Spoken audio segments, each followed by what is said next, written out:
જય આદિવાસી, જય જોહર, જય સંવિધાન। આજે આપણે સૌ અહીંયા ભેગા થયા છે વિયારા ખાતે। આજે કલેક્ટર શ્રીની કચેરીની સામે આપ સર્વેને કહેવા માંગીએ છીએ કે છોટુભાઈ વસાવા જે 65 વર્ષથી આદિવાસીઓ માટે લડે છે, એમના હક અને અધિકાર માટે આ સંવિધાનની જે વાત કરવા, જો સંવિધાનની જો વાત કોઈ કરી હોય તો એ છે છોટુભાઈ વસાવા। ને આદિવાસીઓને જ્યારે જ્યારે અન્યાય થયો છે આખા ગુજરાતમાં, ઉમરગામથી અંબાજી સુધી, તો એના માટે જે લડત આપી છે એ છોટુભાઈ વસાવા।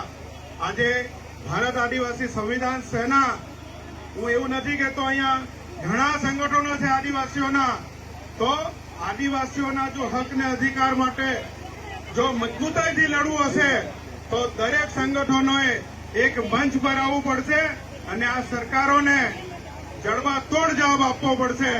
જો આંદોલનના રસ્તે જો આપણને ન્યાય નહીં મળે તો આપણે એનાથી ઉગ્ર આંદોલનો પણ કરવા પડશે।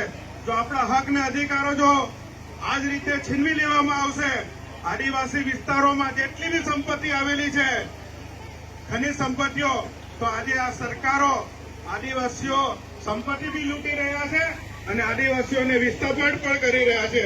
તો આજે સર્વ આદિવાસી ભાઈ બહેનો, વડીલોને, સંગઠનના દરેક આગેવાનોને જય આદિવાસી, જય જોહાર। પણ આવનારા સમયમાં જે રીતે અહીંયા આપણે ઉપસ્થિત છીએ, એ જે સરકારી હોસ્પિટલ માટે આજે સૌ ભેગા થયા છે, એ જ રીતના આખા ગુજરાતમાં જે આદિવાસીઓને વિસ્થાપિત કરવામાં આવે છે, તો આદિવાસીઓ પોતાની જળ જંગલ છોડીને કશે જવાના નથી। આ વિસ્તાર અનુસૂચિ 5 વિસ્તાર છે। આ કોઈ બાપની જાગીર નથી, આ સરકારોની જાગીર નથી, આદિવાસીઓની જાગીર છે।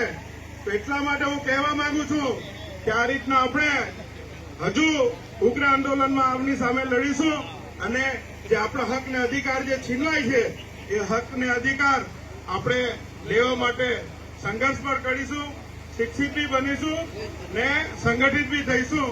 તો આપ બધાને જય આદિવાસી, જય જોહર, જય સંવિધાન।